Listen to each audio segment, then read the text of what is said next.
He goes for the universal overhead, then backs away, dashes up in danger! Chip. Oh my god, no! Okay. Oh my god! How did he do that? He went past it! We like playing fighting games, and the question often comes up about character strength. The other thing that comes up is the type of characters to play. I want to cover one of my favourite archetypes, the Grappler. In doing so, I want to cover a specific one today and how he uniquely changes the archetype. But before that, I need to describe what a Grappler wants to do in a fighting game so you understand the full mentality of what makes him so different. Grapplers are characters that tend to lack in neutral or are overwhelmingly committal.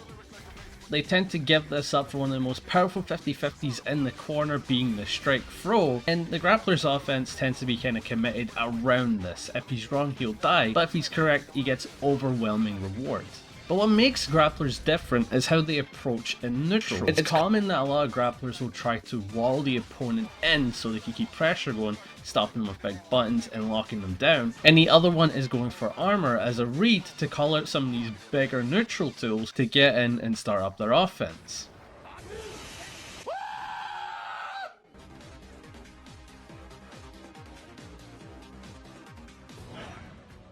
When it comes to Grapplers, there's no other form of unique way to get in.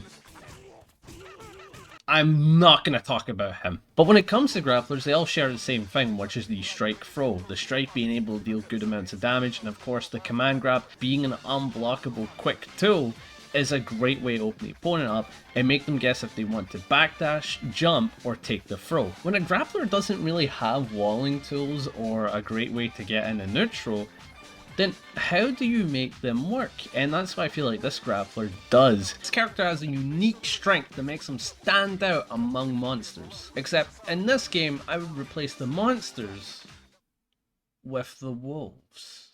They existed. Those blinded by ambition. Those consumed with vengeance. But here, they do not exist. Only winners and losers here. For here, the mighty.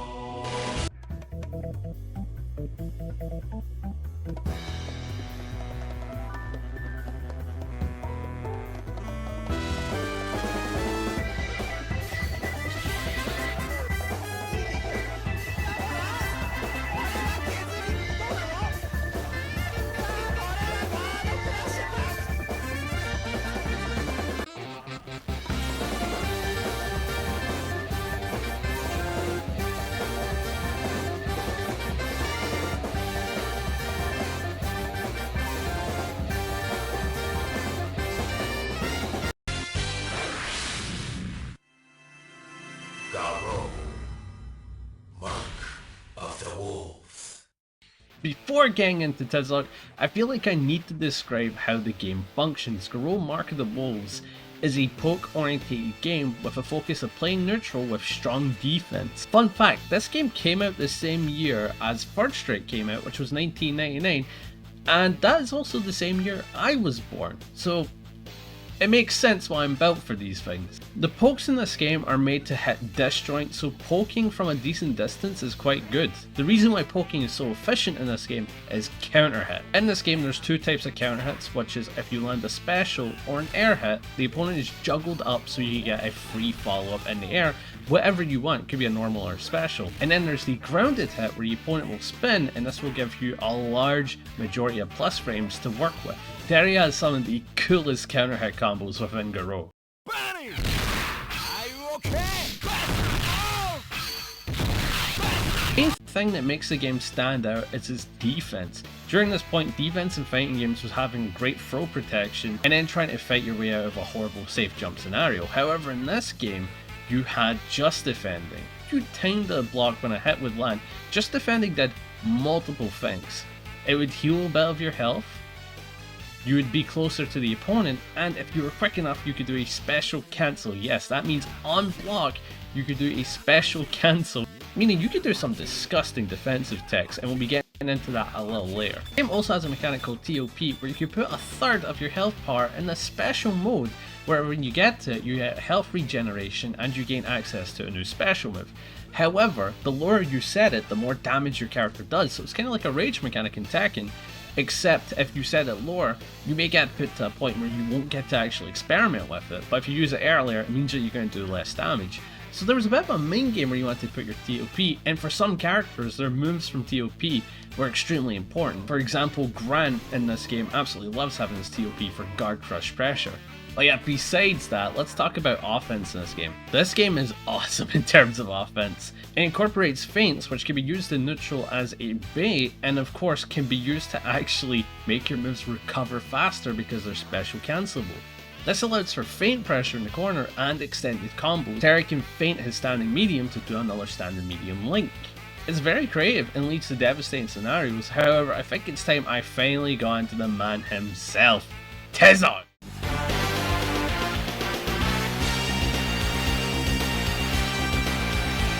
Hey, hey! Ah! Tezok is a grappler that fights for his fans as he wishes to inspire them. The Griffin, as he's known in Japan, and Tezok as he's been localized, is a character from both Fatal Fury and King of Fighters. He debuted in this game back in 1999, and he stood as the main grappler caricature for this game. Some of you may know Tezok from King of Dinosaurs, his rival. They're not the same person, do not fool them, they are rivals, and that is the heel version that he has to fight against. Trust. But yeah, he rocks a cool lucha-like griffin mask, and he has a lot of cool grabs to go with his wrestling game plan. Tezok is truly a fan favorite in this game, and we will go over the positives before we go over any of the character negatives to do with his toolkit and what makes him so unique in this game. When it comes to the positives, he was actually pretty solid in neutral and had tankier health, and he had the unblockable command grab super, great feints, and of course some good damage in range. But I want to get into the main thing that truly makes Tezok unique in this game, and compared to every other grappler, this was the main thing that I wanted to talk about in this video, and that was his evasion. Yes, he was a big body grappler with evasion. A lot of his tools had evasion tied into his toolkit. The best example of it could be his forward dash. His forward dash actually avoids lows for 10 frames, meaning that it's great against neutral sweeps, it's great against neutral lows, and the same goes for a lot of his feints as well. If you do his forward feint, he will duck down for 14 frames and bring himself back up and recover very quickly.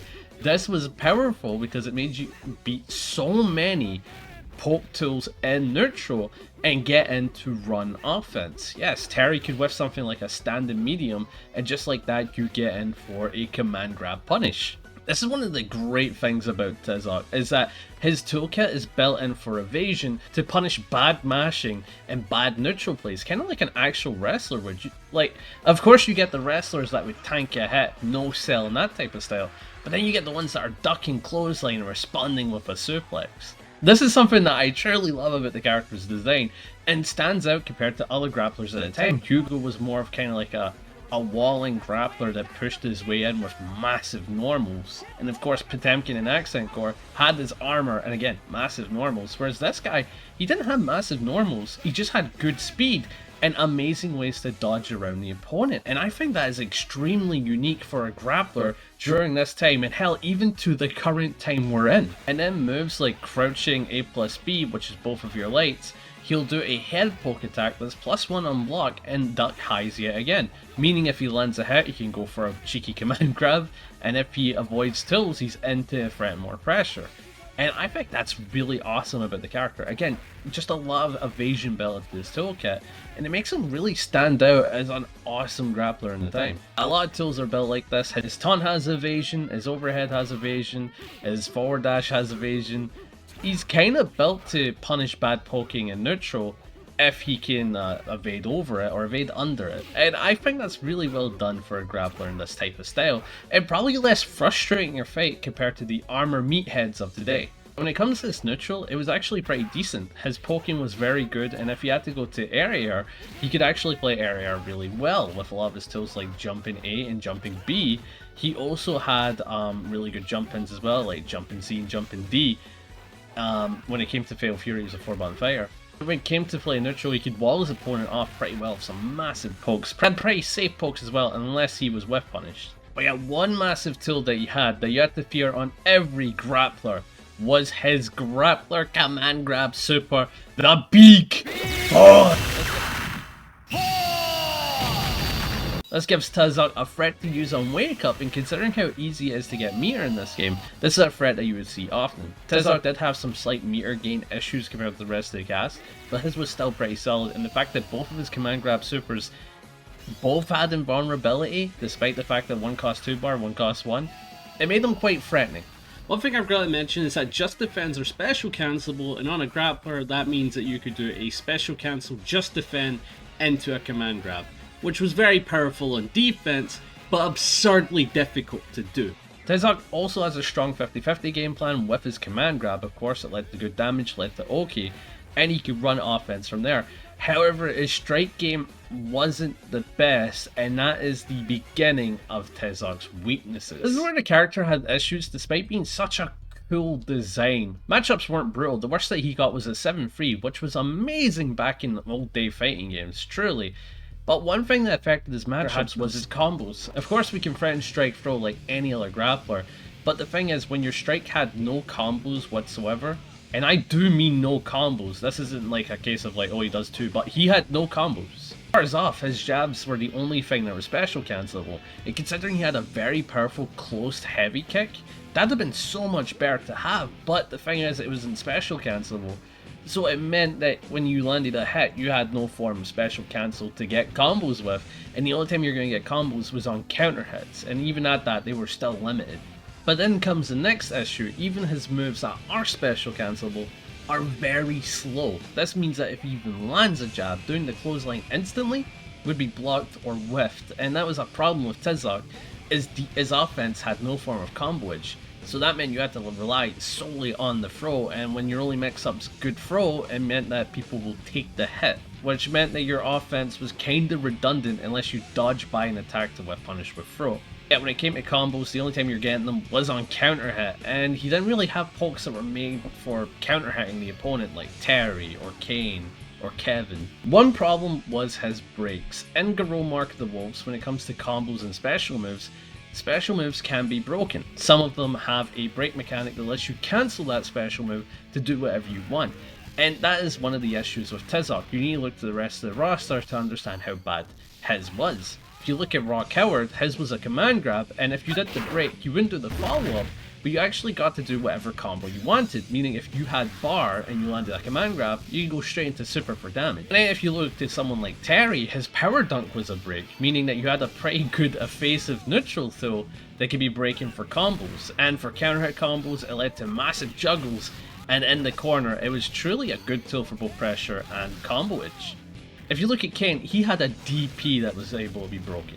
Meaning if he breaks a DP, he had invulnerability and he was +7. This is truly an evil zoner. This is Gale if he was evil. But if you look towards Tezok's break, his was his clothesline. And his clothesline wasn't that bad. But the break reward was awful because all he did was... Did you catch that? Yes! His break was just doing his backdash essentially. And his backdash was great. In this game, backdashes are amazing.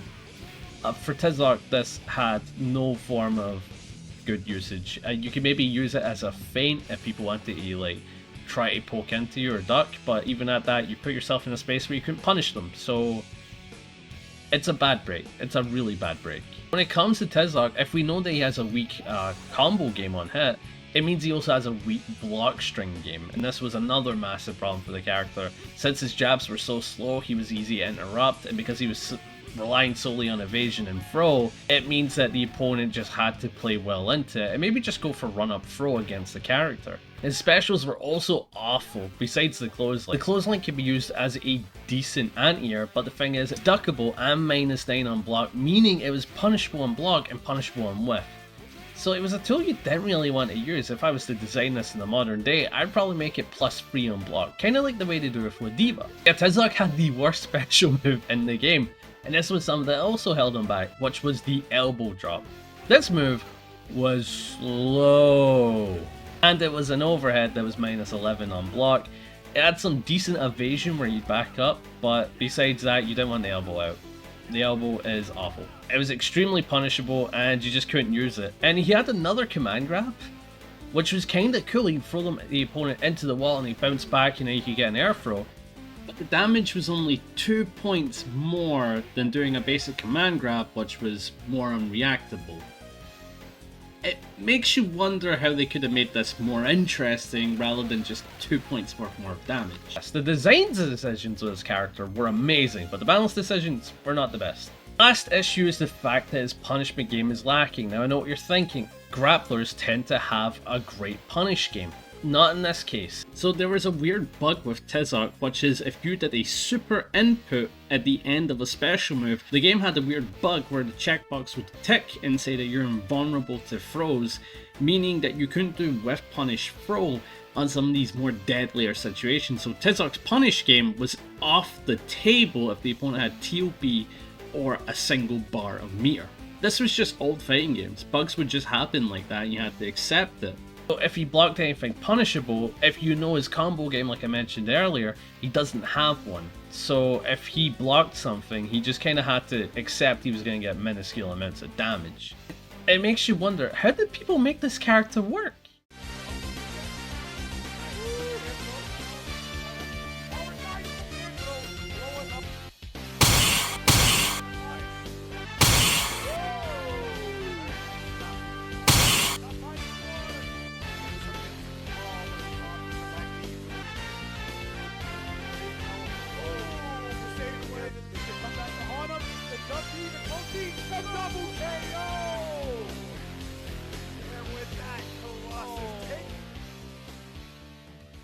But yeah, to anybody's shock, there were people that would try and make this character work, and we absolutely loved those character loyalists. I want to get into the final points, which is kind of talking about how much I love his key strengths. The fact that he was a grappler of evasion, not armor, not walling, it made him very unique. And he wasn't like he was missing out on his big body properties. He had slow normals, he had big damage, and he had more health than the rest of the cast. But the problem came down to the fact that they didn't design a lot of his toolkit to work with the game. He had to rely on just defense, and he had to rely on being able to get in with evasion and do throws. Besides that, that's all he had. I kinda wish Tizoc was a grappler that we can look back at and take the strengths away so we can push him onto other grapplers, because the way he was designed was genuinely well done.